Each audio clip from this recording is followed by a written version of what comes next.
Ready to get back into swimming? Returning to the pool following an extended break can be exciting, but also daunting. Whether it was forced time away or on your own terms, here are 5 things you should consider before you hop back in. Hi folks, Coach Chris here from RTA Triathlon. First and foremost, when getting back into swimming, I highly recommend it being in a pool versus the open water if at all possible. The pool is a much more controlled environment. So without further ado, here are 5 things you need to consider when getting back into swimming. Number 1, keep it short. Mentally, you may be ready to go, but your body will need some time to get back into the swing of things. You cannot rush fitness, and it will likely take your body a little time to get used to swimming again, even if you have maintained bike and run fitness. Depending on the athlete's experience and history, 20 to 30 minutes is a great place to start. Give yourself plenty of rest at the wall and stick to 25s, 50s, especially on day 1. You don't want it to be a demoralizing experience on your first day back. Number 2, take it slow. As I mentioned above, starting out with 20 to 30 minutes on the first few days is a good place to start. From there, assuming you're feeling good, a 20% increase in swim volume week over week is reasonable, but I wouldn't increase much more than that as you will likely become sloppy and sacrifice form. You also run the risk of injury.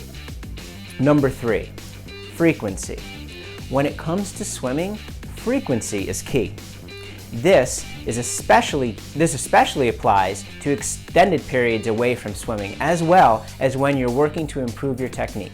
This is true because we spend 99.9% of our time on land, and consequently, our proprioception is much different in the water. Frequency helps create familiarity, confidence, and an overall feel for the water. So for example, it is more beneficial to get in the pool for 20 minutes 4 or 5 days a week than 40 minutes 2 times per week. Number 4, focus on form and technique. When making your return to swimming, focus more on technique and less on speed. Speed will return once your technique is in line. You also need to rebuild your swim durability in the major muscle groups that help you propel through the water. Needless to say, this can be a great time to have a coach look at your form and make corrections and improvements before you potentially begin reestablishing bad habits. Number 5, don't test yourself right away. Don't expect your speed in the water to be where you left it. It will come back, I promise, but it will take some time. In the first several times back in the water, focus on your breathing and try to find a rhythm. Focus on your inhale and exhales. It may be a mess in the beginning if you try to rush it and push yourself too hard.